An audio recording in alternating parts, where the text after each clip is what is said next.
আপনার জন্য আল্লাহর পক্ষ থেকে সবচেয়ে বড় শাস্তি, সবচেয়ে বড় গজব, সবচেয়ে বড় আযাব এটাই যে আল্লাহ সুবহানাহু ওয়া তাআলা আপনাকে জেনার মতো অপরাধে লিপ্ত রেখেছে। আপনার জন্য আল্লাহর পক্ষ থেকে সবচেয়ে বড় শাস্তি, সবচেয়ে বড় আযাব, সবচেয়ে বড় গজব এটাই যে আল্লাহ আপনাকে সুদের মতো মহা অন্যায়, মহা অপরাধে লিপ্ত রেখেছে। আপনার জন্য আল্লাহর পক্ষ থেকে শাস্তির এটাই সবচেয়ে বড় প্রমাণ যে আল্লাহ আপনাকে ফ্রি ফায়ার, পাবজির মতো নিকৃষ্ট গেমে ব্যস্ত রেখেছে।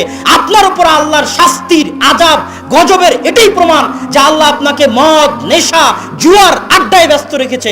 আপনার উপর আল্লাহর শাস্তির সবচেয়ে বড় প্রমাণ এটাই যে আপনি আল্লাহর দয়া পান না, আপনি আল্লাহর রহমত পান না, আপনি আল্লাহর করুণা বঞ্চিত। আল্লাহর করুণা দৃষ্টি আপনার উপর নাই।